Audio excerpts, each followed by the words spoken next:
Nabi besar Muhammad bin Abdullah salawatullahi wassalamuhu alaih, kepada keluarga beliau, para sahabat beliau, serta orang-orang yang mengikuti jalan beliau hingga akhir zaman. Disebutkan di dalam sebuah hadis yang diriwayatkan oleh Al-Imam Al-Bukhari dan Imam Muslim dari sahabat yang mulia Abu Hurairah radhiyallahu taala an, bagaimana di dalam hadis ini digambarkan betapa besarnya sayang Nabi alaihi salatu wasallam kepada kita semua. Nabi SAW pernah bersabda, kullu nabiyyin, inna likulli nabiyyin da'watan mustajabah, fata'ajjala kullu nabiyyin da'watahu, wa inni ikhtaba'tu da'wati syafa'atan li ummati yaumal qiyamah, fahiya na'ilatun insyaallah man mata min ummati la yusyriku billahi syai'a. Kata Nabi alaihi salatu wasalam, sesungguhnya seluruh para nabi itu memiliki doa mustajab. Semua nabi diberikan oleh Allah Azza wa Jalla kesempatan berdoa yang kalau mereka meminta pasti dikabulkan sama Allah. Doa mustajab. Dan kata Nabi alaihi salatu wasalam, fata'ajjala kullu nabiyyin da'watah, dan seluruh para nabi telah menyegerakan, telah mempergunakan doanya di dunia. Wa inni ikhtaba'tu da'wati syafa'atan li ummati yaumal qiyamah. Adapun aku tidak, kata Nabi, aku sengaja menyimpan doaku itu sebagai syafaat untuk umatku nanti pada hari kiamat. Fahiya na'ilah, dan dia pasti akan didapatkan siapa saja yang wafat dari umatku dalam keadaan tidak menyekutukan Allah Subhanahu wa taala dengan sesuatu apapun itu. Coba bayangkan para jamaah yang dimuliakan Allah, betapa besarnya perhatian Nabi SAW kepada kita, betapa besarnya cinta dan sayangnya Nabi alaihi salatu wasallam kepada umatnya. Ya kita ini para jamaah, Nabi alaihi salatu wasallam, kita tahu bagaimana kondisi ekonomi beliau, tidak stabil. Pernah berbulan-bulan di rumah beliau itu nggak hidup api, nggak masak. Dan tidak jarang tatkala Nabi alaihi salatu wasallam pulang ke rumahnya, lalu Nabi bertanya kepada istrinya, hal indakum min syai', ada enggak makanan, Dek? Kalau bahasa kita, lah, kata istrinya, enggak ada. Idzan ana shaim, ya sudah kalau begitu saya puasa aja. Ini kondisi hidup yang sering dialami oleh Nabi kita. Coba bayangkan kalau sekiranya Nabi alaihi salatu wasallam hanya mementingkan diri beliau sendiri, tidak peduli dengan nasib umat beliau, tidak perhatian dengan umat beliau, mungkin saja beliau sudah mempergunakan doa tersebut untuk kesejahteraan hidup Nabi alaihi salatu wasallam. Tapi tidak, jemaah. Beliau sengaja menyimpan doa beliau di saat seluruh para nabi, kata beliau, fata'ajjala kullu nabiyyin da'watah, seluruh para nabi sudah menyegerakan doanya di dunia, sudah dipakai. Adapun saya sengaja simpan doa saya itu supaya bisa menjadi syafaat untuk umatku nanti pada hari kiamat. Subhanallah. Adakah manusia yang lebih besar rasa kasih sayangnya kepada kita dibandingkan Nabi alaihi salatu wasallam? Demi Allah, enggak ada, jamaah yang dimuliakan Allah. Enggak ada orang yang lebih sayang dan lebih besar perhatiannya serta cintanya kepada kita melebihi Nabi alaihi salatu wassalam. Coba bayangkan, beliau mengatakan, saya sengaja menyimpan doa. Banyak kondisi-kondisi genting yang dialami oleh Nabi alaihi salatu wassalam. Di perang Uhud, lihat bagaimana cedera yang dialami oleh Nabi alaihi salatu wassalam. Pipi beliau koyak, gigi beliau patah, 70 para sahabat beliau meninggal, termasuk paman yang sangat beliau cintai, Hamzah.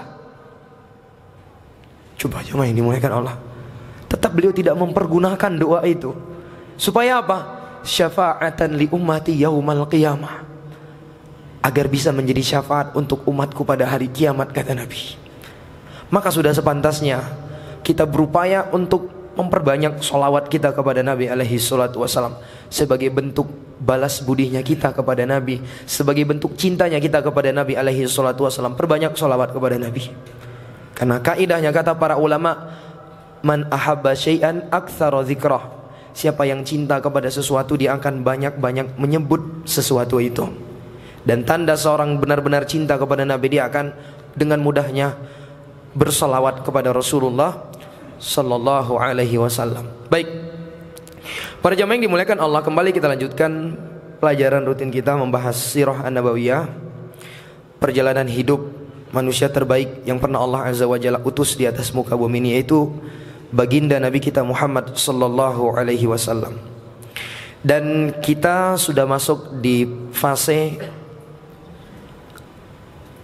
beberapa kejadian yang terjadi sebelum lahirnya Nabi alaihi salatu wasallam. Di pertemuan yang lalu, di antara kejadian yang terjadi setelah kita membahas tentang nasab Nabi alaihi salatu wasallam, telah kita sebutkan di antara kejadian yang terjadi menjelang lahirnya Nabi alaihi salatu wasallam apa jemaah?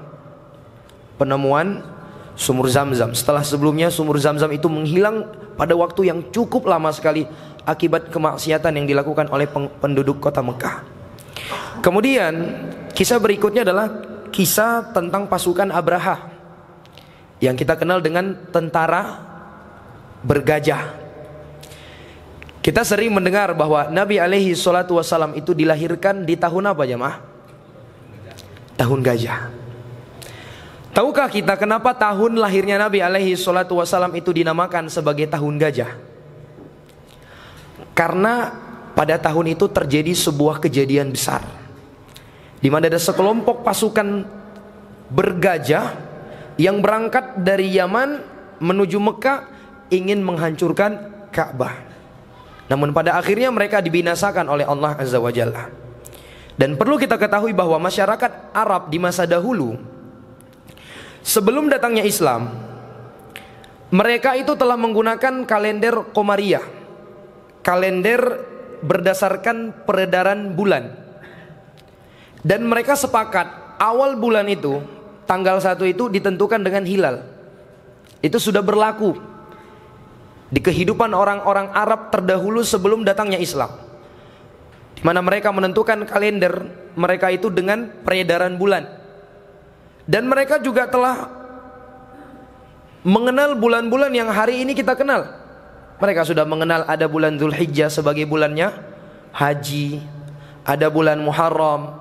Bahkan mereka juga kenal dengan 4 bulan haram: Dzulhijjah, Dzulqa'dah, Muharram, dan Rajab. 4 bulan yang mulia, di mana pada 4 bulan ini diharamkan untuk berperang. Siapa yang salah, siapa yang benar, intinya gak boleh berperang. Ini sudah dikenal oleh orang-orang Arab terdahulu. Hanya saja para jamaah yang dimuliakan Allah, masyarakat Arab, mereka itu belum memiliki acuan di dalam penentuan tahun. Jadi kalau bulan mereka sudah punya, penanggalan juga mereka sudah punya. Setiap muncul hilal itu artinya sudah terjadi pergantian bulan. Tapi kalau untuk tahun mereka nggak punya acuan. Sehingga mereka untuk mengenali dan mengingat tahun-tahun tertentu itu ditandai dengan kejadian terbesar yang terjadi di tahun tersebut. Maka tersebutkanlah tahun gajah, karena di tahun itu terjadi penyerangan pasukan bergajah ke kota Mekah. Ada pula tahun Fijar, karena pada waktu itu terjadi perang Fijar. Ada pula dikenal dengan tahun renovasi Ka'bah, karena pada tahun itu Ka'bah hancur akibat banjir, karena kota Mekah itu adalah lembah, sehingga otomatis apabila hujan yang lebat, daerah Ka'bah itu akan tenggelam. Lalu hancurlah Ka'bah, lalu direnovasi ulang. Maka tahun itu dikenal dengan tahun renovasi Ka'bah. Selain itu mereka juga mengenal dengan tahun-tahun tersebut dengan tahun kematian tokoh-tokoh besar yang dikenal oleh bangsa Arab. Seperti kita kenal tahun 10 tahun kematian Amr bin Lu'ay. Ini dikenal oleh orang-orang Arab. Dan ini berlaku hingga ke masa Nabi alaihi salatu wasallam, bahkan ke masa Abu Bakar As-Siddiq. Mereka itu belum punya acuan untuk di dalam menentukan tahun. Makanya di beberapa kejadian di dalam Islam itu, di awal sebelum munculnya penetapan tahun itu, mereka mengenal dengan kejadian-kejadian. Makanya ada kita kenal dengan Amul Huzn, tahun kesedihan. Tahun kesedihan ini tahun berapa ini jemaah? 10 Hijriah. Karena pada tahun itu meninggal dua sosok yang teramat dicintai oleh Rasulullah sallallahu alaihi wasallam. Yang pertama siapa? Khadijah dan Abu Talib, paman beliau. Tapi begitu juga ada tahun yang dikenal dengan Sanatul Idni, tahun izin. Itulah tahun 1 Hijriah. Karena pada tahun itu kaum muslimin diizinkan oleh Allah untuk berhijrah dari Mekah ke Madinah. Ada juga Sanatul Amri, tahun perintah. Itu pada tahun 2 Hijriah. Karena pada tahun itu mulai turun perintah untuk memerangi orang-orang musyrikin Arab. Taib. Ada juga yang dikenal dengan tahun Mahis atau Tamhis, tahun ketiga Hijriah, di mana di tahun itu Allah Subhanahu wa taala menurunkan ayatnya di dalam surat Ali Imran ayat 141, di mana Allah Subhanahu wa taala mengatakan waliyumahhisallahu alladhina amanu wa yamhaqal kafirin, agar Allah Azza wa Jalla menghapuskan dosa-dosa orang-orang yang beriman dan membinasakan orang-orang kafir. Ini ayat turun sebagai bukti ampunan Allah Azza wa Jalla untuk mereka-mereka yang ikut di perang Uhud. Maka dikenal dengan tahun At-Tamhis. Ada pula tahun yang dikenal dengan tahun Zilzal, tahun yang banyak ujian dan cobaan. Karena di tahun itu kaum muslimin diuji dengan berbagai macam ujian, baik itu dari segi ekonomi. Terjadi pula perang Khandaq pada waktu itu. Ujian sangat luar biasa. Jadi ini kebiasaan yang sudah berlaku di tengah orang-orang Arab, di mana mereka menamakan tahun tersebut dengan apa? Dengan kejadian-kejadian besar di tahun itu. Ya kalau kita pakai ini sekarang tahun 2019 itu kita namakan tahun apa kira-kira? Tahun apa? Tahun Covid. Tahun Covid, ya kan? Taib. Nah, sampailah di masa pemerintahan Umar ibn al-Khattab. Jadi orang yang pertama menentukan tahun Hijriah itu adalah Umar. Tepatnya di tahun ketiga di masa pemerintahan Umar ibn Khattab. Sebabnya itu disebabkan datang sebuah surat dari Abu Musa al-Asy'ari, yang mana Abu Musa al-Asy'ari itu menjabat sebagai gubernur di Basrah pada waktu itu, di bawah kepemimpinan Umar ibn al-Khattab. Datanglah surat dari Abu Musa al-Asy'ari yang berbunyi, beliau mengatakan innahu ya'tina min amiril mu'minina kutubun fala nadri ala ayyi na'mal wa qad qara'na kitaban mahalluhu sya'ban fala nadri ahwa alladhi nahnu fihi amil madhi. Kata Abu Musa al-Asy'ari membalas surat Umar bin Khattab. Pada waktu itu belum ada WA, yang ada kirim surat, dan cuma ada penanggalan bulan dan tanggal, tahun belum ada. Sehingga dibalaslah oleh Abu Musa al-Asy'ari, sungguh telah datang kepada kami surat dari Amirul Mukminin, yaitu Umar bin Khattab. Namun kami tidak mengetahui bagaimana kami harus menindaklanjuti isi surat tersebut. Kenapa? Karena kami membaca surat itu tertulis dikirim pada bulan Sya'ban, dan kami nggak tahu apakah itu Sya'ban bulan ini, tahun ini, apakah Sya'ban tahun lalu. Kata siapa ini? Abu Musa al-Asy'ari. Maka setelah membaca tersebut, Umar ibn Khattab pun mengumpulkan para sahabat yang ada di kota Madinah pada waktu itu untuk bermusyawarah. Lalu beliau pun memerintahkan du'u lin-nasi syai'an ya'rifuna. Kata Umar ibn Khattab, tetapkanlah tahun untuk masyarakat yang bisa mereka jadikan sebagai acuan. Akhirnya bermusyawarahlah para sahabat. Taib. Ada di antara sahabat yang memberikan usul, kita gunakan aja tahun Romawi. Tetapi usul ini dibantah langsung oleh Umar bin Khattab. Alasan beliau karena tahun Romawi itu sudah terlampau tua. Karena tahun Romawi dimulai dari masanya Dzulqarnain. Taib. Kemudian ada pula yang memberikan usul, kita mulai aja di tahun hijrahnya Nabi alaihi salatu wasallam. Mungkin ada yang bertanya, kenapa Umar bin Khattab memilih tahun hijrahnya Nabi alaihi salatu wasallam? Kata Al-Imam Al-Hafidz Ibnu Hajar rahimahullahu taala, anna sahabata alladziina asyaru ala Umar wajadu anna al-umur allati yumkinu an yu'arrakha biha arba'ah. Para sahabat yang diajak bermusyawarah oleh Umar bin Khattab, mereka mendapati bahwa pilihan mereka cuma ada 4. Yang pertama kata beliau, mauliduhu wa mab'atsatuhu wa hijratuhu wa wafatuh. Pilihannya cuma 4 nih. Penentuan tahun yang ingin mereka jadikan sebagai acuan itu ada 4 pilihannya. Yang pertama adalah tahun lahirnya Nabi. Yang kedua tahun diutusnya Nabi. Yang ketiga tahun hijrahnya Nabi. Dan yang keempat tahun wafatnya Nabi alaihi salatu wasallam. Ada 4 pilihan. Namun dari 4 pilihan ini, adapun tahun lahir dan diutusnya Nabi, ini kata beliau, la yakhlu minan niza' fi ta'yini sanatin. Kata Al-Imam Al-Hafidz Ibnu Hajar, adapun tahun lahir dan diutusnya Nabi, ini tidak lepas dari perselisihan para ulama terkait penentuan tahun tersebut. Artinya para ulama tidak sepakat kapan lahirnya Nabi alaihi salatu wasallam, kapan diutusnya Nabi. Taib. Kemudian tersisa berapa? 2 pilihan. Pilihan pertama dan kedua sudah gugur. Tersisa 2 pilihan, yaitu hijrahnya Nabi dan wafatnya Nabi. Dan kata beliau, mereka pun wa'aradu alin anit tarikhi bi wafatihi lima yuthiruhu minal huzni. Dan mereka juga tidak mau menjadikan wafatnya Nabi alaihi salatu wasallam sebagai acuan, karena khawatir itu akan membuat kaum muslimin sedih. Ya iya, setiap kita mengingat tanggal, nantinya mengingat tahun, tentu kita akan ingat dengan wafatnya Rasulullah sallallahu alaihi wasallam, dan tentu itu akan memberikan kesedihan. Karena tidak ada musibah yang terbesar menimpa umat Islam melebihi musibah wafatnya Nabi kita Muhammad sallallahu alaihi wasallam. Sehingga kata beliau, falam yabqa illal hijrah, maka yang tersisa hanyalah tahun hijrahnya Nabi alaihi salatu wasallam. Maka ditetapkanlah awal tahun di dalam Islam itu dimulai hitungannya dari hijrahnya Rasulullah sallallahu alaihi wasallam. Karena disandarkan kepada hijrahnya Nabi, maka kalender tersebut dinamakan kalender Hijriyah. Bisa dipahami para jamaah yang dimuliakan Allah? Baik.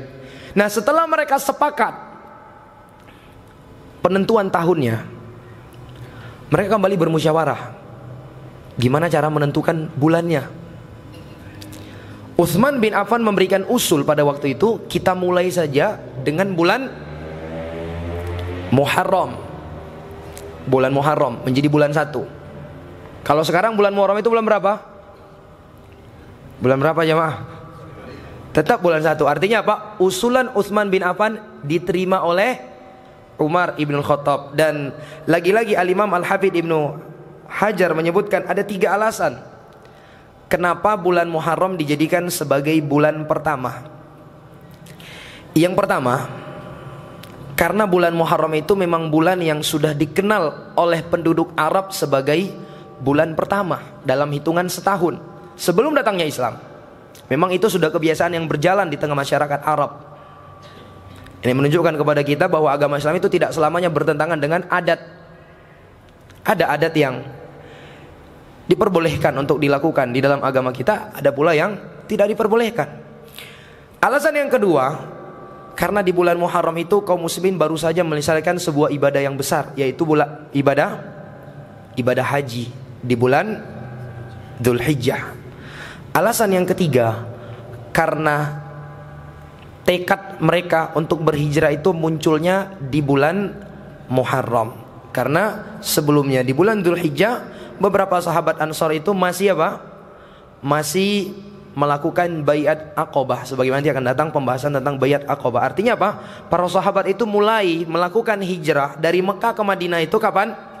Di bulan Muharram. Sehingga ditetapkanlah di dalam Islam tahun itu dimulai dari tahun hijrahnya Nabi, dan bulannya dimulai dari bulan apa?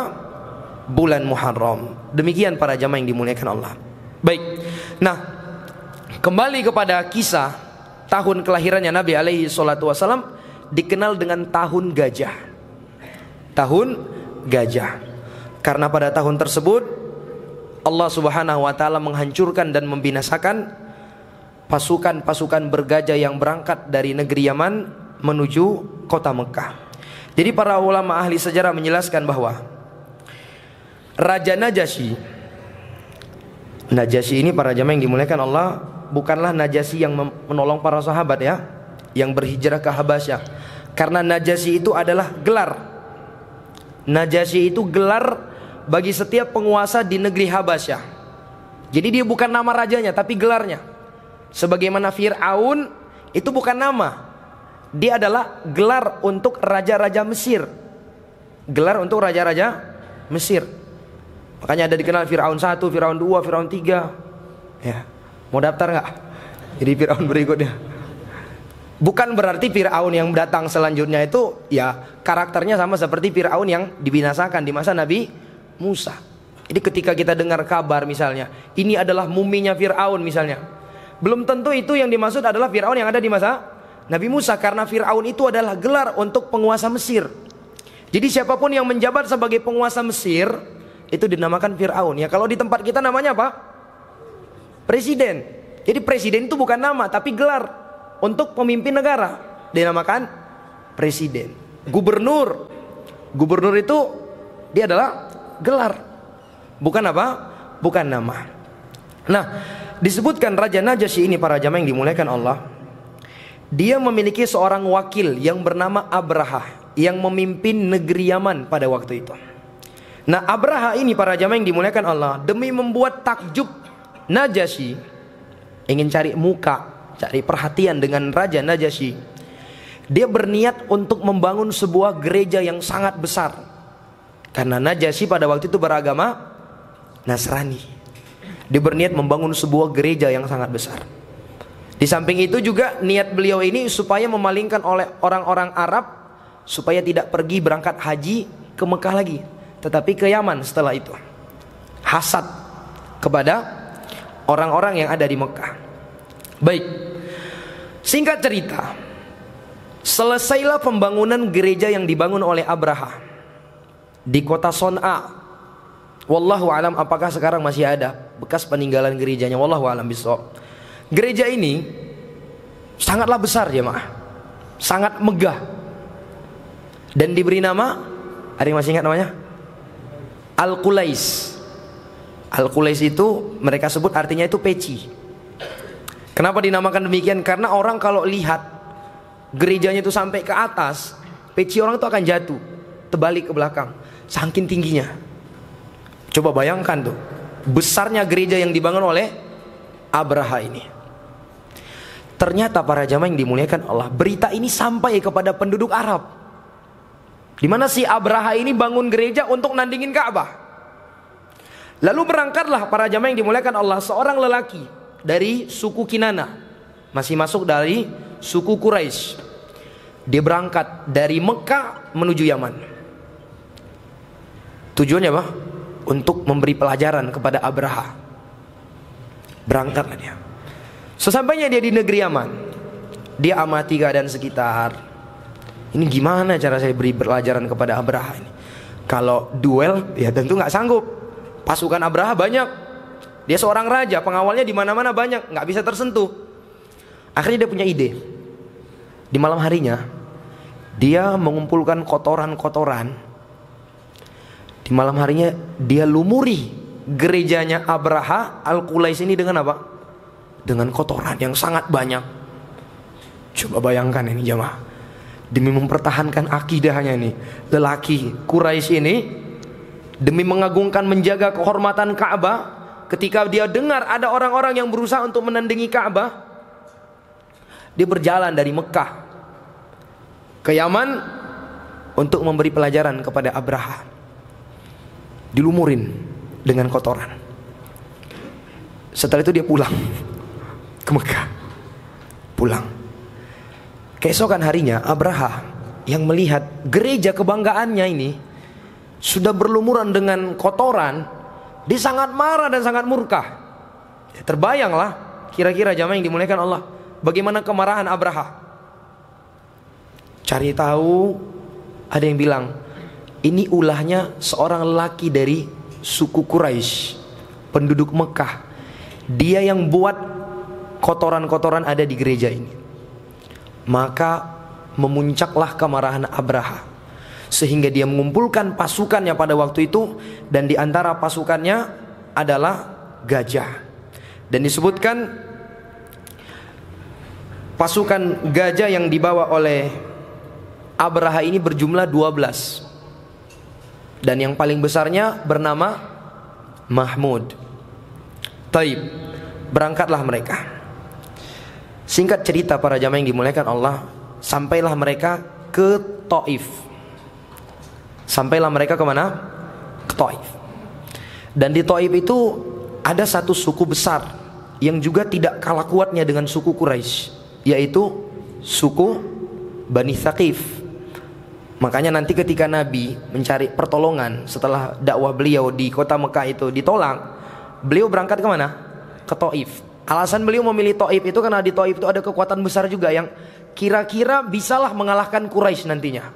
Ketika mereka mau menerima dakwah Nabi, diharapkan mereka ini bisa jadi pelindung Nabi yang bisa mengalahkan orang-orang Quraisy, yaitu kabilah Bani Thaqif.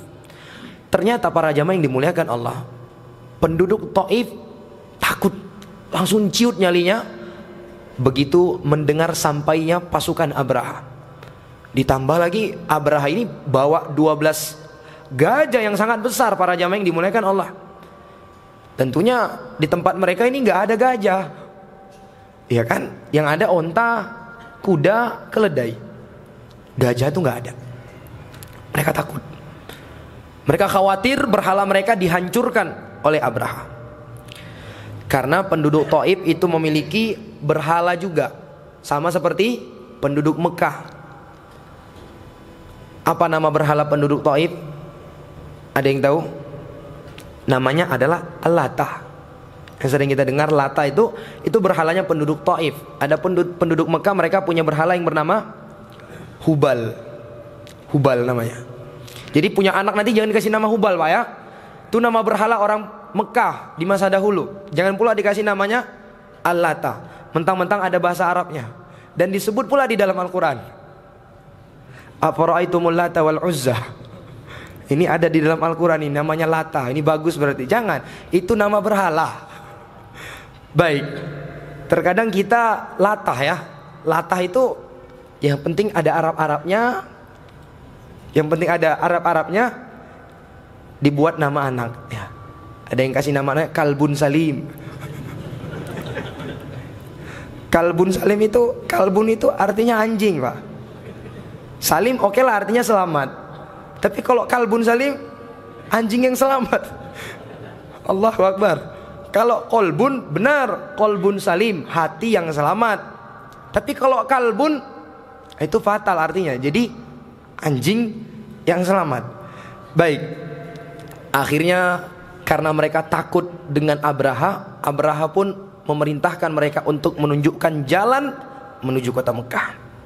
Singkat cerita, berangkatlah Abraha menuju Mekah, ingin menghancurkan Ka'bah. Sampailah di sebuah tempat yang bernama Al-Mughammas. Sudah tidak jauh lagi dengan kota Mekah. Abraha pada waktu itu mereka menangkap hewan-hewan peliharaan penduduk Mekah yang digembalakan di daerah Mughammas. Termasuk yang ditahan oleh Abraha pada waktu itu adalah 200 onta yang dimiliki oleh Abdul Muttalib. Siapa tadi nama Abdul Muttalib? Ada yang masih ingat? Syaibah. Dan Abdul Muttalib sudah menjadi pemimpin kota Mekah pada waktu itu, mewarisi kekuasaan paman beliau, yaitu siapa pamannya? Al-Muttalib. Nama ayah siapa? Nama ayah Abdul Muttalib siapa? Hashim. Abangnya Al-Muttalib. Baik. Maka para jamaah yang dimuliakan Allah,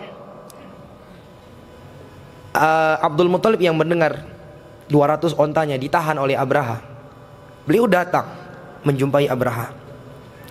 Dia datang menjumpai apa? Abraha. Disebutkan memang tatkala Abraha melihat Abdul Muttalib ini datang, Abraha itu takjub karena karisma yang dimiliki oleh Abdul Muttalib. Badannya gagah, orangnya tampan, sehingga disebutkan pada waktu itu Abraha sampai mau duduk di karpet. Dia turun dari singgasananya, duduk di karpet agar bisa sejajar dengan siapa? Abdul Muttalib. Lalu Abraha mengatakan kepada penerjemahnya, tanyakan kepada dia apa yang dia inginkan. Maka Abdul Muttalib pun mengatakan, Saya datang ke sini ya untuk mengambil 200 onta saya yang Tuhan tahan. Mendengar itu Abraha terkejut. Dia kaget. Kamu sudah tahu kedatangan saya di sini untuk menghancurkan Ka'bah. Dengan terang-terangan Abraha mengatakan demikian. Tapi kamu malah memikirkan 200 onta yang kamu punya. Sementara Ka'bah itu adalah simbol agama kalian itu. Tapi kamu hanya memikirkan 200 onta. Lihat jamaah yang dimuliakan Allah, apa jawaban Abdul Muthalib? Kata beliau, ana rabbul ibil walil baiti rabbun sayamna'uhu. Saya hanya memperdulikan 200 onta ini karena saya pemilik onta. Yang saya punya apa? Onta. Adapun Ka'bah itu dia punya pemilik sendiri. Pemiliknya yang akan ngurus. Kata para ulama, ini bukan bentuk sikap pecundangnya Abdul Muthalib ingin berlepas diri dari permasalahan ini, enggak. Kata para ulama, justru ini sebagai bentuk tawakalnya siapa? Abdul Muthalib kepada Allah Subhanahu wa taala. Jadi orang-orang Arab jahiliyah terdahulu, para jamaah yang dimuliakan Allah, meskipun mayoritas mereka itu kafir, mereka itu punya amalan-amalan. Di antara amalan mereka apa? Punya rasa tawakal yang besar. Mereka yakin kalau sudah berurusan dengan Allah akan binasa. Sehebat apapun dia, kalau sudah berurusan sama Allah, hancur tuh. Makanya dengan entengnya Abdul Muthalib mengatakan, ana rabbul ibil walil baiti rabbun sayamna'u. Ya, saya memikirkan onta ya karena saya pemilik onta. Adapun Ka'bah, dia punya Tuhan, punya pemilik, dan pemiliknya lah yang akan menjaganya. Maka kata Abraha, pemiliknya tidak mampu menahan saya hari ini. Ya, kata Abdul Muthalib dengan simpelnya, anta wadak, yaitu urusan kamu dengan dia. Kok jadi saya yang repot? Itu urusan anta. Itu urusan kamu dengan dia. Subhanallah. Di dalam versi lain, dalam riwayat Al-Hakim, dalam Mustadraknya disebutkan dari Abdullah bin Abbas, beliau menceritakan aqbala ashabul fil hatta danau min Makkah istaqbalahum Abdul Muthalib faqala limalikihim ma ja'a bika ilaina ma anka ya rabbana alla ba'athna fanatina bi kulli syai'in aradta. Disebutkan berangkatlah pasukan Abraha sampai sudah dekat dengan Mekah. Kemudian mereka tahan tadi ontanya Abdul Muthalib. Abdul Muthalib datang lalu mengatakan, apa keperluan engkau wahai baginda raja? Tidakkah engkau mengutus seseorang biar kami yang mendatangi engkau ke sana, ke Yaman sana, dan kami membawakan segala apa yang kau inginkan? Kata siapa? Abdul Muthalib dengan merendah. Lalu dengan congkaknya Abraha ini mengatakan, ukhbirtu bihadzal bait alladzi la yadkhuluhu ahadun illa aman faji'tu ukhifu ahlah. Telah dikabarkan kepada aku bahwa ini Ka'bah ini tidak ada seorang pun yang memasukinya kecuali akan merasakan keamanan. Maka hari ini saya datang untuk menakut-nakuti orang yang ada di dalamnya. Subhanallah. Lalu kata Abdul Muthalib, inna na'tika bi kulli syai'in turid farji. Engkau kembalilah wahai raja, insyaallah kami akan membawa segala apa yang kau inginkan. Ya, ceritanya Abdul Muthalib mencoba ingin melobi. Ternyata fa'aba illa an yadkhula. Abraha tetap enggan. Dia tetap ingin memaksa menyerang Mekah. Dalam riwayat lain disebutkan, fa'atahum Abdul Muthalib faqala inna hadza baitullah lam yusallit alaihi ahadan qalu la narji' hatta nahdimah. Tatkala Abdul Muthalib datang, dalam riwayat lain disebutkan, Abdul Muthalib mengatakan bahwa ini yang mau kalian hancurkan ini bukan rumah siapa-siapa, ini rumahnya Allah ini. Dan tidak ada seorang pun yang ingin berusaha menyerang Ka'bah ini kecuali akan dihancurkan oleh Allah Subhanahu wa taala. Maka kembalilah. Kata Abraha, la narji hatta nahdimah. Kami tidak akan kembali sampai kami hancurkan ini Ka'bah. Ya, sampai kami hancurkan. Maka kata Abdullah bin Abbas, fakanu la yuqaddimuna fi lahum illa ta'akhkhara. Setiap kali mereka, makanya akhirnya mereka ingin bergerak, ingin mendekat lagi ke Ka'bah. Setiap kali mereka mengarahkan gajah-gajah mereka itu ke arah Ka'bah, ta'akhkhara anha. Gajahnya enggak mau jalan. Tapi tatkala diarahkan ke arah yang lain, mau jalan. Setiap ke arah Ka'bah enggak mau jalan. Maka ini kata para ulama, gajahnya itu dinamakan dengan Mahmud, sesuai dengan namanya, yang itu terpuji. Baik. Lalu kata Abdullah bin Abbas, fada'allahu tayral ababil fa'ataha hijaratan sauda falamma hadathum ramathum fama baqiya minhum ahadun illa akhadathul hakka fakana la yahukku ahadun minhum jildahu illa tasaqata lahmuhu.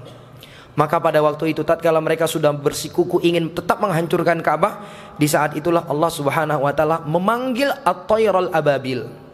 Ababil itu artinya berbondong-bondong. Burung yang datang secara berbondong-bondong. Maka dinamakan burung ababil. Bukan namanya juga ini. Bukan nama burung ababil. Taib, burung yang datang secara berbondong-bondong. Disebutkan burung tersebut membawa batu yang berwarna hitam. Tatkala burung tersebut sudah pas berada di atas mereka, maka burung tadi pun melemparkan batu itu kepada mereka. Dan tatkala mereka terkena oleh batu tersebut, mereka merasakan gatal yang sangat luar biasa. Dan setiap kali mereka menggaruk gatal akibat sentuhan dari batu tadi, tasaqatalahmu, daging-dagingnya ikut jatuh. Subhanallah, dagingnya ikut jatuh. Di dalam riwayat lain disebutkan para jamaah yang dimuliakan Allah, kata Abdullah bin Abbas, annaha kanat tayran khudra kharajat minal bahri la'a ru'usun ka ru'usus siba'. Bahwa burung-burung ini ciri-cirinya berwarna hijau. Burung tersebut ciri-cirinya berwarna hijau. Wallahu alam gimana bentuk burungnya dan sebesar apa burungnya, tentunya ini perkara gaib yang kita cukupkan dengan riwayat yang datang dari mereka. Kata Abdullah bin Abbas, burungnya berwarna hijau dan dia muncul dari arah laut. Wallahu alam, arah laut yang dimaksud di sini mungkin arah kota Jeddah. Ya, karena itu laut yang terdekat. Muncul dari arah laut, dan burung ini punya ru'us ka ru'usus siba'. Punya kepala seperti kepalanya binatang buas. Dari gambaran Abdullah bin Abbas ini memang cukup menyeramkan burung ini. Subhanallah, cukup menyeramkan. Sehingga binasalah seluruh pasukan Abraha. Begitulah cerita singkatnya para jamaah yang dimuliakan Allah. Dan dari kisah ini para jamaah yang dimuliakan Allah, banyak sekali pelajaran besar yang bisa kita petik. Di antaranya kata para ulama, kekuasaan sebesar apapun itu, tapi kalau dibangun di atas kebatilan, pasti akan hancur. Ujung-ujungnya pasti akan binasa, akan dihancurkan oleh Allah Subhanahu wa taala. Tidakkah kita mengambil pelajaran para jamaah yang dimuliakan Allah? Sebelum Abraha ini ada siapa kira-kira jamaah yang dimuliakan Allah? Ada kaum Ad, ada kaum Samud, yang mereka membangga-banggakan diri mereka dengan besarnya badan yang mereka miliki. Sebagiannya membanggakan dengan bangunan yang besar yang mereka punya. Apa yang terjadi? Dihancurkan oleh Allah Subhanahu wa taala. Sebelum mereka ada Firaun. Coba lihat bagaimana Fir'aun, begitu congkaknya dia. Fir'aun, saking sombongnya Fir'aun mengatakan apa? Ana rabbukumul a'la. Saya adalah Tuhan kalian yang maha tinggi. Subhanallah, saya adalah Tuhan kalian yang maha tinggi. Apa yang terjadi para jamaah yang dimuliakan Allah? Allah hancurkan Fir'aun. Sebelum Abraha ada siapa? Ada Qarun, yang berbangga dan menyombongkan dirinya dengan apa? Harta kekayaan yang Allah kasih sama dia. Saya yakin semua kita yang ada di sini jamaah yang dimuliakan Allah, tidak ada hartanya yang sebanyak Qarun. Saya yakin tuh. Bahkan setengah dari harta Qarun pun saya yakin gak ada. Tahu kan gimana banyaknya harta Qarun ini? Diceritakan kunci-kunci yang menyimpan harta bendanya Qarun itu mampu dibawa oleh beberapa lelaki yang berbadan kuat. Banyak sekali kuncinya. Kalau kuncinya banyak berarti apa? Petinya juga banyak. Subhanallah. Apa yang terjadi? Fakhosafna bihi wa bidarihil ard. Kami tenggelamkan dia beserta hartanya ke dalam bumi, kata Allah. Dibinasakan sama Allah Subhanahu wa taala. Sebanyak apapun harta nggak bisa menghalangi adab Allah turun. Sampai-sampai hari ini ketika ada orang dapat harta, harta siapa dibilang? Hartanya si Qarun, harta karun katanya. Subhanallah. Saking banyaknya harta Qarun ini jamaah yang dimuliakan Allah. Iya. Sebelum Abraha ada Namrud. Namrud, raja yang pernah berdebat bersama siapa? Dengan siapa?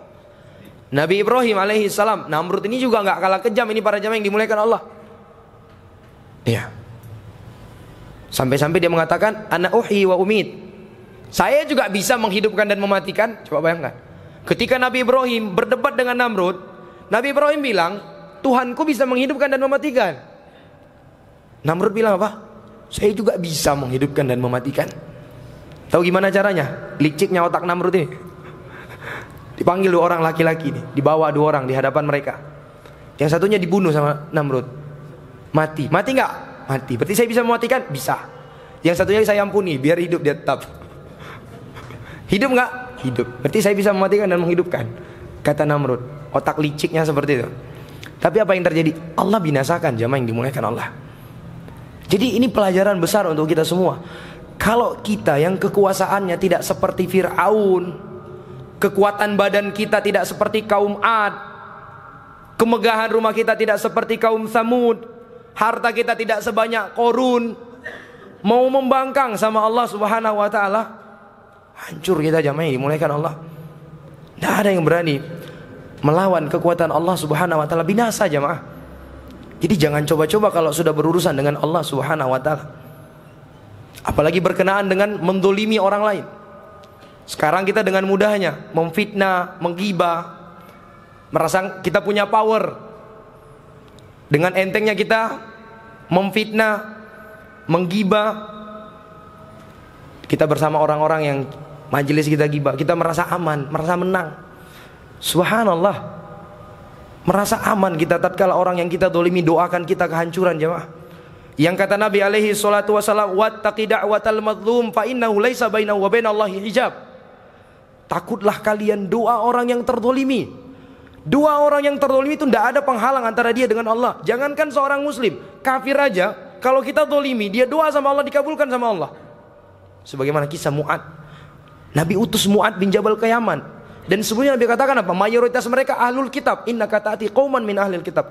Engkau akan mendatangi sekelompok dari ahlul kitab, Yahudi dan Nasrani. Tapi di akhir pesan apa kata Nabi?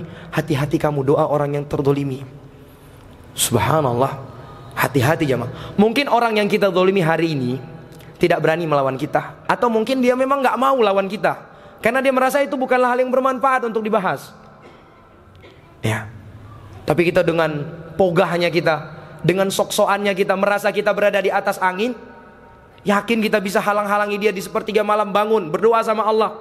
Ya Allah, hancurkan mulutnya ya Allah. Bisa kita tahan jamaah kalau seandainya orang tersebut mau berdoa demikian? Berat masalahnya para jamaah yang dimuliakan Allah. Jadi hati-hati mendolimi orang lain. Ingat, tatkala kita punya kekuatan, orang juga punya.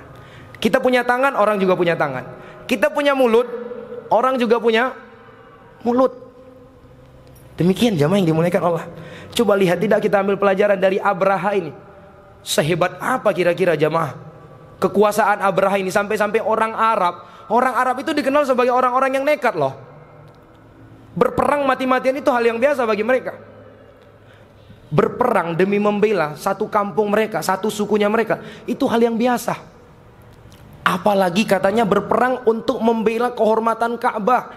Telah kita sebutkan sebelumnya. Ya, bagaimana Qusay itu mengumpulkan penduduk orang-orang keturunan Nabi Ismail alaihi salam, orang-orang Quraisy, untuk memperebutkan apa? Ka'bah dari Bani Khuza'ah. Mereka rela mati-matian jemaah. Tapi khusus untuk melawan Abraha ini mereka nggak sanggup, nggak berani. Maka disebutkan, tatkala orang-orang Mekah sudah mendengar Abraha ini mendekat, apa yang dilakukan oleh orang-orang Mekah? Mereka naik ke atas bukit semua. Nggak ada mereka tinggal di rumah mereka. Mereka naik ke atas bukit. Mereka cuma nonton nih. Mereka cuma apa? Nonton. Nggak berani mereka jamaah yang dimuliakan Allah. Karena besarnya power yang dimiliki oleh Abraha. Tapi ingat, ketika sudah berhadapan dengan Allah, tidak ada yang mustahil bagi Allah. Sangat mudah. Coba lihat, ketika membinasakan, apa yang Allah kirim jemaah? Apa yang dikirim sama Allah? Burung. Cuma burung dikirim sama Allah. Ketika membinasakan Namrud, apa yang Allah kirim? Lalat. Lalat masuk ke dalam otaknya Namrud. Coba bayangkan. Bahkan disebutkan dalam sebuah riwayat, Namrud ini berkuasa dengan sombongnya selama 400 tahun. Dan Allah takdirkan dia tersiksa oleh lalat itu, berada di kepalanya itu selama 400 tahun pula. Setiap kali dia merasa sakit, dia meminta kepada bawahannya untuk mukul kepalanya dengan kuat supaya apa? Hilang rasa sakitnya. Coba lihat bagaimana Allah hinakan. Ketika apa tadi? Ketika merasa sombong, merasa di atas angin. Padahal apa yang mau kita sombongkan di kehidupan kita? Nggak ada apa-apanya. Makhluk lemah semua jemaah. Kita semua butuh kepada Allah Subhanahu wa taala. Pelajaran yang terakhir jemaah, lihat bagaimana kekuatan tawakal yang dimiliki oleh Abdul Muthalib, dan begitulah harusnya seorang mukmin. Makanya Nabi alaihi salatu wasallam mengajarkan kepada kita doa yang kita baca di waktu pagi dan di waktu petang. Ya Hayyu ya Qayyum bi rahmatika astaghits aslih li sya'ni kullahu wa la takilni ila nafsi turfata ain. Wahai Allah, zat yang maha berdiri sendiri, lagi maha hidup. Aslih li sya'ni kullah, perbaikilah segala urusanku ya Allah. Kita mohon kepada Allah agar Allah memperbaiki segala urusan kita. Lalu apa kita katakan itu setelah itu? Wala takilni ila nafsi tarfata'in. Jangan engkau berikan penyerahan, jangan engkau serahkan kepengurusan diriku ini kepada diriku sendiri ya Allah. Jangan. Jadi untuk diserahkan ke kita saja, jangan, kata Nabi alaihi salatu wasallam. Doa sama Allah supaya jangan itu terjadi jamaah. Padahal kita tahu orang yang paling mencintai diri kita siapa? Siapa? Diri kita sendiri. Tapi bersamaan dengan itu kata Nabi alaihi salatu wasallam, Nabi ajarkan supaya kita berdoa jangan sampai urusan diri kita itu Allah serahkan kepada kita, karena kita ini lemah.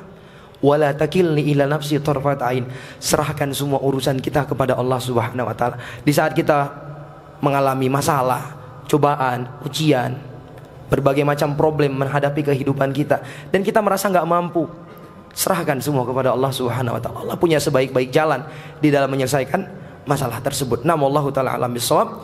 Mudah-mudahan Allah memberikan taufik dan hidayahnya kepada kita semua, mengampuni dosa-dosa dan kesalahan kita. Amin ya rabbal alamin. Saya akhiri dengan doa kafaratul majlis. Subhanakallahumma rabbana wa bihamdika asyhadu an la ilaha illa anta astaghfiruka wa atubu ilaik. Assalamualaikum warahmatullahi wabarakatuh.